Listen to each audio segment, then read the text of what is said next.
네, 안녕하세요. 차트 분석하는 남자 2030 코인입니다. 네, 비트코인 분석 영상을 30분가량 녹화를 해서 찍었는데 마이크가 작동하지 않은 상태로 30분간 혼자 떠들었다는 사실을 지각하고 두 번째 녹화 영상을 찍고 있습니다.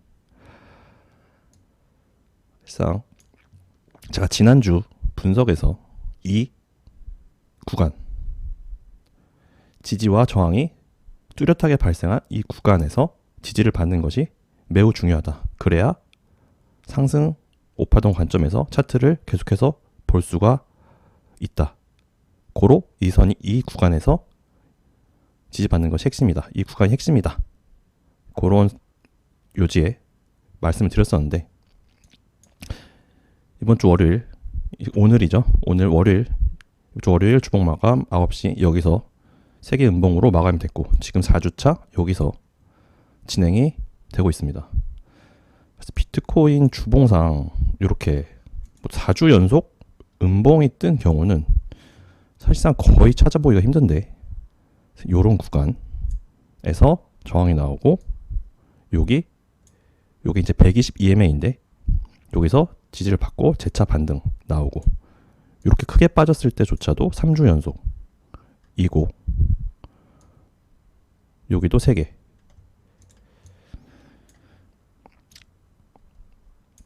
사실상 여기 제가 말씀드리고 싶은 핵심은 뭐냐면 사실 주봉상 지금 이렇게 4주 연속 음봉이긴 한데 그렇죠. 이번 주 주봉 마감 안 됐으니까 이번 주 주봉 마감까지 지켜봐야 하는데 지금 전체적인 시장 심리가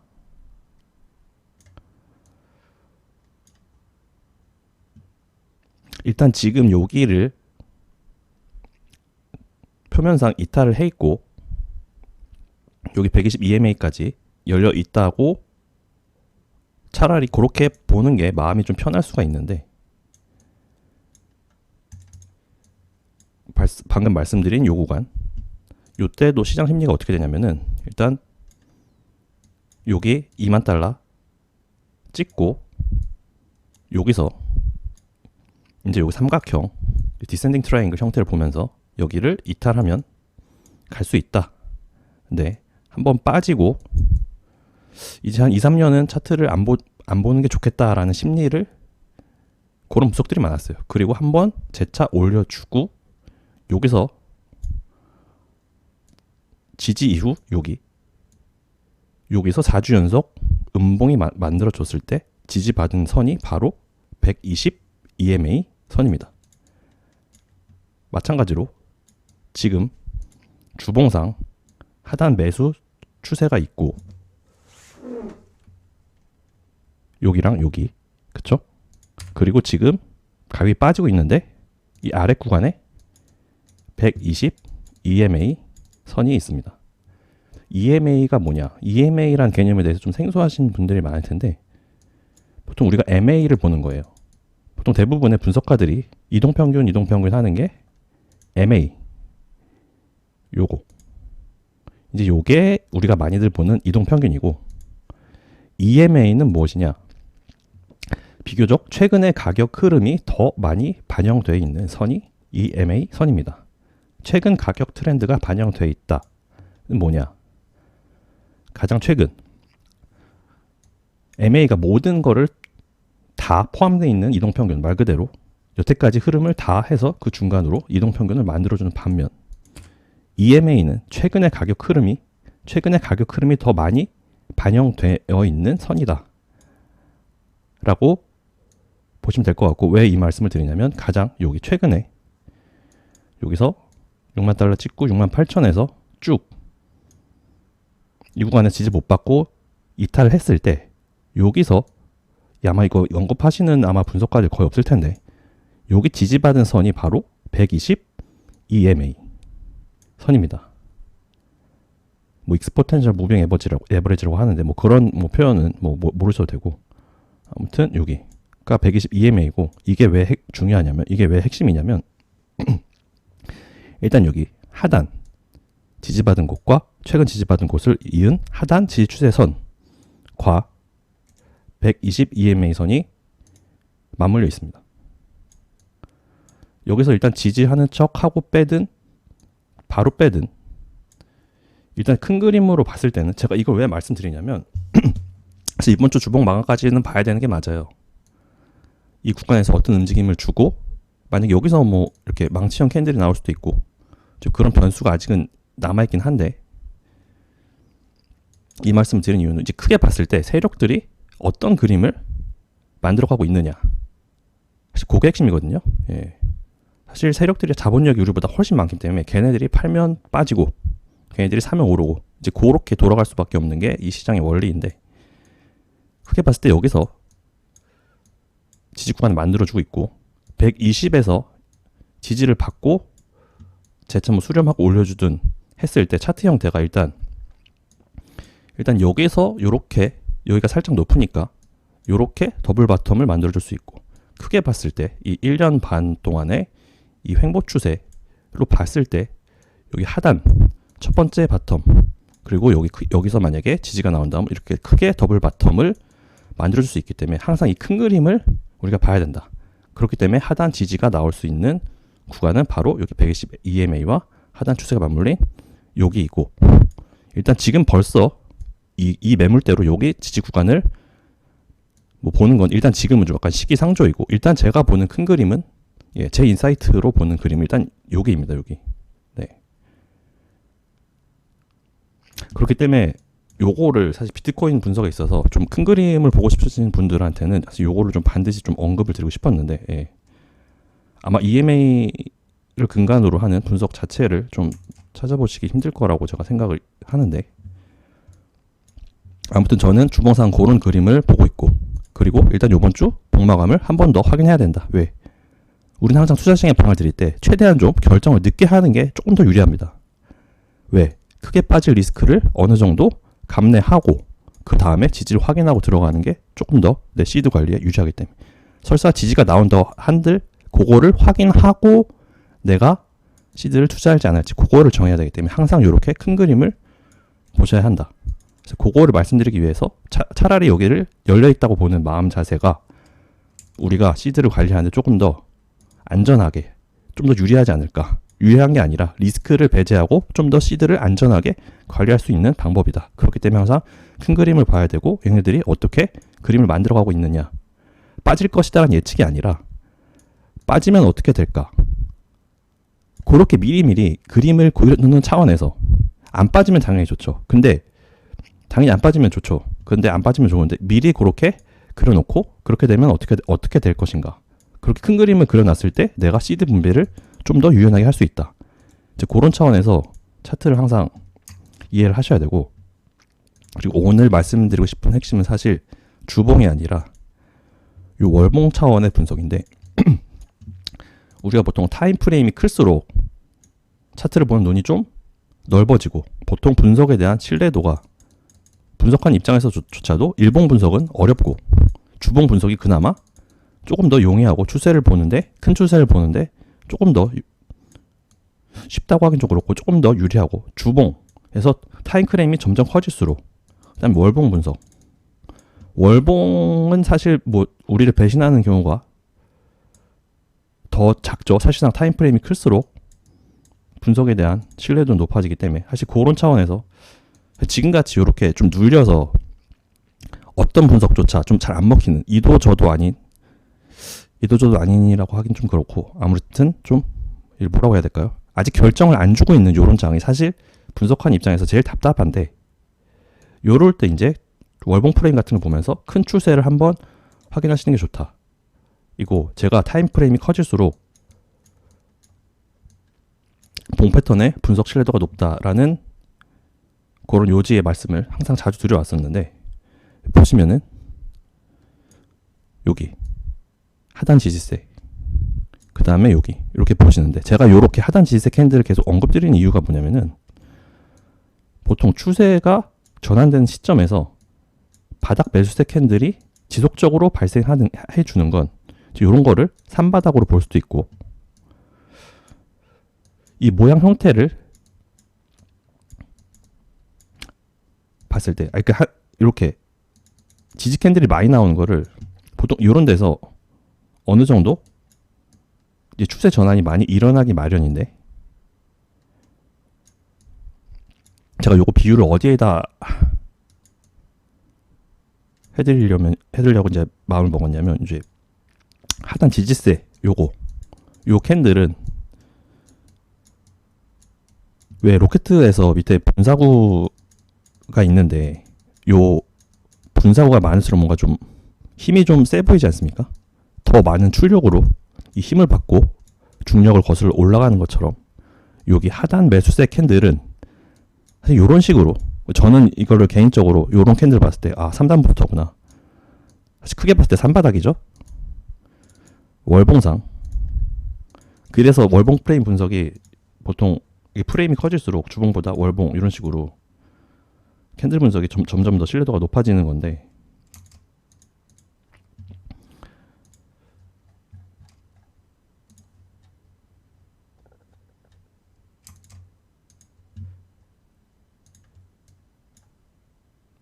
이게 설명하다 보면 낙서가 너무 많아가지고 항상 이게 어떻게 해야 될지 고민이네요. 예. 아무튼 여기 3단 부스터를 만들어주고 그 다음 추세전이 나왔고, 그 이후에 여기 바닥에서도 마찬가지로 매수세가 나와주고 있긴 한데, 여기 저점을 3번 연속 높이더니 오히려 한번 빼고 있어요.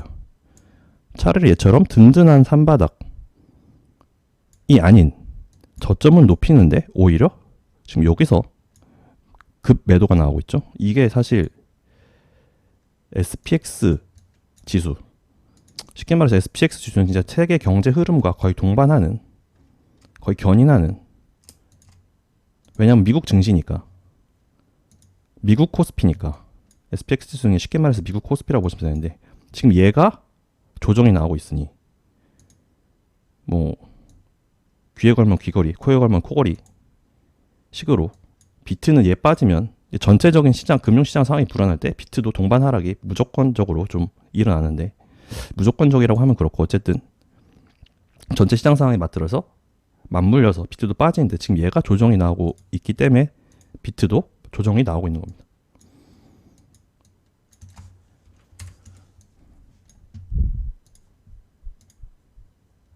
지금 얘를 왜 언급을 드리냐면, 어쨌든 얘를 제가 상승 우파동 관점으로 보고 있었어요. 여기 추세 탈출한 시점부터, 비트도 여기 추세 탈출한 시점부터 놀랍게도 여기서 추세, 여기 저항구간을 뚫으면서 비트 올라갔고, 마찬가지로 얘가 지금 조정 나오면서 비트도 빠지고 있기 때문에 지금 SPX 지수를 안 볼래야 안 볼 수가 없는데, 지금 이 구간이 사실상 SPX 지수가 아직 지금 개장을 안 했는데, 우리나라로 지금 월요일이고 미국은 아직 지금 월요일 아침이니까 지금 개장할, 월요일 새벽이죠. 개장하려면 아직 좀 시간이 남았는데 아마 오늘 밤이나 개장할 텐데, 이 구간에서 지금 SPX 지수 추종이 일어나고 있기 때문에 이 지지 구간인 여기를 이탈하지 않고 여기서 올라가줘야 우리도 비트를 좀 한시름 놓고 볼 수가 있습니다. 그렇기 때문에 SPX 지수에 대해서 말씀을 드리는 거고,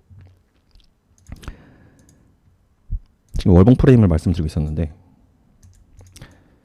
지금 크게 봤을 때 여기 매수세 캔들이 나오고 있고, 여기 근데 SPX 지수랑 빠지고 있다. 그럼 차라리 하단 지지세를 이은 여기를 두 번째 지지 구간으로 보는 게 일단 큰 그림으로 봤을 때는 차라리 유리한데, 보시면 여기가 120 EMA, 최근 트렌드가 더 많이 반영된 요 선이 여기서 지지가 한번 나왔으니, 마찬가지로 여기 SPX가 만약에 조금 더 빠지면, 보통 SPX가 요만큼만 빠져도 비트는 훨씬 더 좀 불안해서 SPX 지수보다 조금 더 민감하게 좀 빠지는 선이 있는데,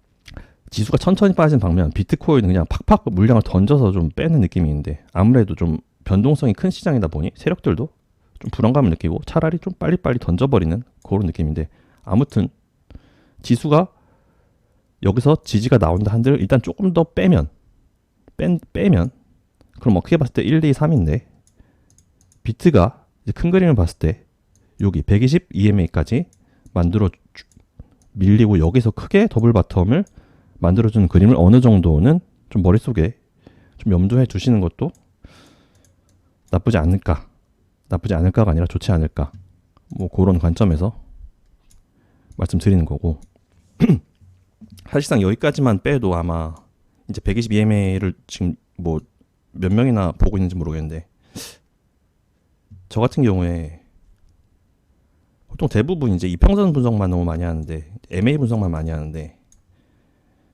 과거 여기서 4개 음봉이 발생했을 때 지지받은 구간이 바로 120 EMA 선이고, 마찬가지로 만약 이번 주가 4개 연속 음봉이면 여기서 한 번쯤 반등세가 나오지 않을까, 요런 논리로 120 EMA 선을 보고 있는 것이고, 아무튼 제가 드리려던 말씀은 MA 분석만 너무 좀 그냥 일반적인 이동평균선만 많이 보시는데, 또 그런 분석들이 많죠. 그래서 저도 지금 한 5년 정도 코인 시장에 투자를 해오고 있지만, 이 구간에선 저도 그냥 이평선 분석으로만 매매를 많이 진행했었는데, 사실 여기랑 여기는 트렌드가 좀 달라요. 그때마다 시장을 선도하는 이평선이 약간씩은 다른 느낌이 있는데, 느낌이 아니라 팩트죠. 예. 그런 식으로 좀 핵심 추세가 되는 이평선이 이 구간과 이 구간 다른데, 이 구간이 MA라면 MA를 기점으로 추세의 전환 및 지지가 발생했다면, 이 구간은 EMA가 조금 더 잘 맞는 느낌, 자꾸 느낌이라고 하는데 느낌이 아니라, 이 구간에서는 EMA를 기점으로 추세 전환 및 EMA가 조금 더 잘 잡히는 선이다. 그런 논리로 봤을 때 지금 120 EMA가 이렇게 올라오고 있고, 이 구간에서 일단 지지 확인 한번 해줄 필요가 있다, 이렇게 보시면 될 것 같고, 음봉이 4개 연속 떴다고 너무 그러실 필요가 없는 게, 사실 크게 뺄 거면 사실 이렇게 좀 갑자기 차라리 빼지, 저런 식으로 눈에 보이게 찔끔찔끔 빼는 거는 사실 마켓 크래시, 시장의 추세가 바뀔 만큼의 그런 조정은 안 일어나지 않을까라는 게 제 개인적인 의견인데, 아무튼 요 정도만 빼도 이미 그 크립토 그 페어웨이 그린드 인덱스, 그 친구는 지금 벌써 익스트림 페어웨이에 가 있죠. 지금 개인 투자자들은 벌써 지금 이 시장이 무너질까 걱정을 하고 있다는 얘기고, 한 번 더 빼면은, 이거 아마 이 그리드 인덱스에는 없는데, 제 개인적으로는 이제 디프레션, 저도 한 5년 정도 이렇게 매매를 해왔지만 1년 중에 한 3, 4개월은 정말 차트조차 보기 싫은 그런 심리 상태가 꼭 형성이 됩니다. 그런 구간을 항상 만들어 놓고, 이제 비트코인 차트도 좀 보기 싫다, 이제 그 생각을 한 3, 4개월 하고 있으면 그때 다시 좀 올리는, 그거를 이런 구간에서 지속적으로 좀 반복을 시키는데, 여기서도 디프레션 구간 만들어 놓고 올리고, 디프레션 구간 만들어 놓고 갑자기 추세 셀수 올리고, 지금 아직은 지금 알트든 비트든 암호화폐 시장에 대한 투자자들의 관심이 좀 높아요. 왜? 아직 차트가 살아 있으니까. 근데 아직 디프레션 구간을 안 만들어줬다 이겁니다. 사실상 차트라는 게 우리의 심리 곡선이랑도 맞물려 있는데, 이걸 심리 그래프라고 하는 사람들도 있고 꽤나 맞는 말입니다. 우리를 일단 디프레션으로 만들어 놓고, 이제 어느 정도 관심에서 멀어진 다음에 갑자기 추세 돌파를 만들어내죠. 항상 그런 식이에요. 디프레션 만들어 놓고 올리고, 디프레션 만들어 놓고 올리고. 우리나라 말로 하면 실망인데, 지금 그 구간을 좀 만들어주는 느낌이 아닐까. 그리고 크게 봤을 때 120주 EMA 선을 기점으로 좀 액션을 만들어주지 않을까, 그런 관점에서 말씀을 드리는 거고,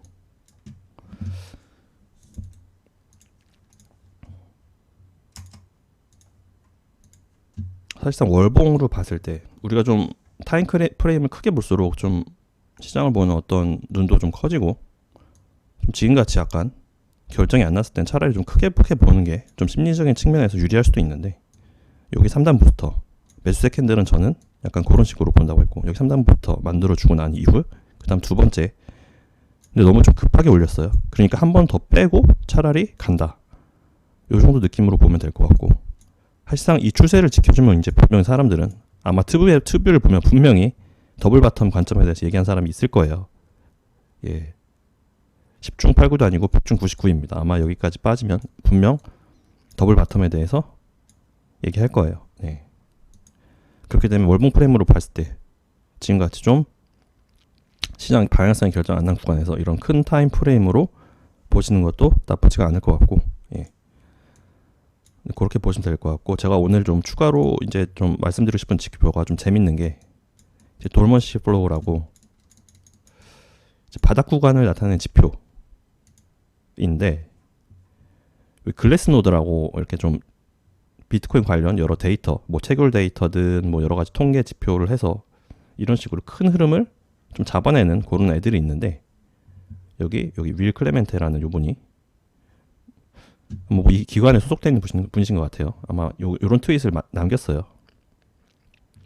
이게 뭐냐면은, 큰 역사를 봤을 때 여기 헤비 오퍼튜니티, 여기 헤비 리스크를 여기 이런 식으로 진한 초록, 그 다음에 위험할수록 빨간색, 이런 식으로 크게 이렇게 흐름을 나타냈는데,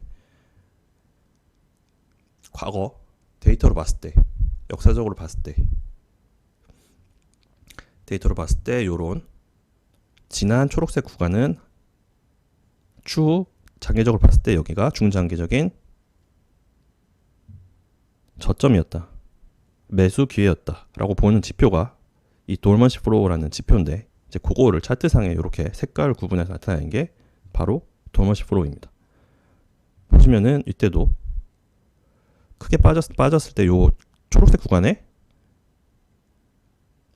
가격이 머물다가 여기서 추세 전환이 일어나고 올라가고, 장기적으로 봤을 때 얘는 저점이었다. 그리고 여기가 2013, 14년 그때인데, 여기서도 초록색 구간이 발생했을 때 여기가 크게 봤을 때 추세 전환이 일어나고 여기가 저점이었다. 마찬가지로 여기 이제 요거를 이제 매수 기회라고 이 친구들은 명명을 했는데, 지금 같은 때 이렇게 큰 흐름을 보는 것도, 여기서 이제 큰 흐름 보는 거 나쁘지도 않은데, 이제 지금도 이 지표로 봤을 때는 헤비 오퍼튜니티, 사야 되는 구간이다. 보통 이렇게 길게 간 적도 없는데, 너무 길게 가니까 좀 불안하기도 한데, 아무튼 큰 흐름은 그렇고, 지금 아무튼 좀 매수 기회다라는 요 지표, 얘네들이 스톡 투 플로우 모델도 만든 애들이고, 사실 좀 그런 여러 가지 지표를 좀 한 애들인데, 얘네 분석 같은 경우는 저도 좀 어느 정도 신뢰하면서 보는 편인데, 어쨌든 지금 매수, 이제 크게 봤을 때 매수 찬스로 보이는 구간인데, 이건 사실 정말 크게 보는 거기 때문에, 그러니까 지금 바로 사라 이게 아니라, 일단은 저게 계속 매수 구간에 머물어도 얘는 아래까지는 약간은 열려 있기 때문에, 주봉상 얘는 월봉인데, 주봉상 조금 더 빼더라도 이제 큰 흐름은 어쨌든 지금 역사적으로 크게 봤을 때 저점 구간이 될 가능성이 어느 정도는 있다라는 참고 말씀을 드리려고 여기 돌먼시 플로우, 이거 사실 되게 재밌습니다. 한번 좀 보시면 될 것 같고, 네. 일단 지금 알트 분석을 해드리고 싶어도 일단 요 비트 추세가 좀 결정이 나야 저도 뭐 알트에 대해서 이렇쿵 저렇쿵 이제 말씀을 드릴 수가 있는데, 지금 일단 비트가 쉽게 말해서 지금 뭐냐면 방향성을 결정해줄까 말까 약간 그런 식으로, 사실 트레이더들이 가장 싫어하는 구간이 이런 구간입니다. 일단 이탈은 했지만 지지가 나올 수도 있고, 빠질 수도 있지만 오를 수도 있고, 보통 어떤 구간이나 차트는 항상 빠질 수도 있고 오를 수도 있고인데, 이런 구간 특히나 좀 우리를 감질나게 하는 불확실성이 큰 구간을 싫어합니다. 우리는 차라리 빠지면 빠지고, 물론 빠지면 안 되죠. 그렇긴데 이런 식으로 불확실성이 큰 구간에서 진행되고 있고, 또 이번 주 주봉 마감까지 확인해야 되잖아요. 그죠? 지지가 나올 수도 있으니, 물론 이 봉의 형태를 봤을 땐 바로 지지가 나올 가능성은 적어 보이지만, 그런 구간을 우리가 참 싫어합니다. 일단은 120까지는 열려 있다고 보시면 되고, 120 EMA까지, 주봉 120 EMA까지 열려 있다고 보시면 될 것 같고, 지금 벌써 뭐 여기 구간을 열어두고 29,000까지 빠질 수도 있어라는 거는 뭐 그런 분석을 할 수 있지만, 지금 벌써 심리적으로 이 구간까지 열어주실 필요는 없다. 이거 항상 여기 닿았을 때, 분석이라는 건 그 다음 닿았을 때 일어날 수 있는 일에 대해서 말씀을 드리는 거지, 뭐 보통 우리 생각이 항상 편향되어 있습니다. 빠질 때는 계속 빠진다는 생각만 하고, 밑도 끝도 없이 빠질 거라는 그런 분석들이 쏟아져 나오고, 오를 때는 또 하염없이 오를 것 같은 그런 생각만 나오고, 차트는 이미 진행되고 결정이 나기 때문에 항상 그런 식으로 좀 한쪽으로 생각이 몰리는 그런, 좀 어떻게 보면 인지의 뭐라고 할까요? 인지 부조화인데 사실 차트는 항상 지지 구간은 항상 열려 있는데 떨어질 때는 우리는 항상 떨어지는 것만 생각을 한다. 근데 미리 이런 분석을 한 이유는 거기까지 됐을 때 어떻게 할 거냐, 그거에 대한 계획을 미리 세워놓는 겁니다. 이게 무조건 빠진다가 아니라 열어두고 있을 때 실제로 거기에 왔을 때 우리는 시드 분배를 어떻게 할 것인지 계획을 세울 수가 있고, 그리고 뭐 물론 여기서 지지받으면 좋은데 일단은 그렇게 됐을 때 어떻게 할 건지 나의 포트폴리오에 대해서 한번 점검을 해보고, 그렇기 때문에 항상 구간을 열어두고 이렇게 되면 이렇게 지지를 받을 수 있다.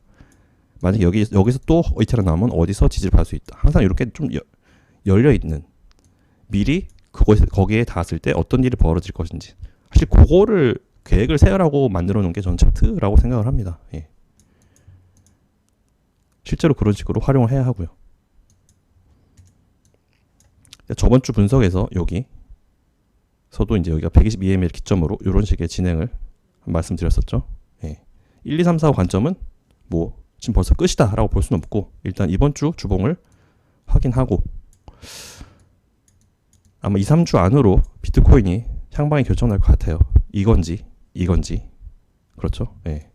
우리는 항상 큰 흐름을 봐야 합니다. 지금 같은 구간에 좀 월봉 같은 것도 좀 보시고, 뭐 워렌 버핏 같은 사람만 월봉 보는 게 아닙니다. 우리도 월봉 봐야 합니다. 예.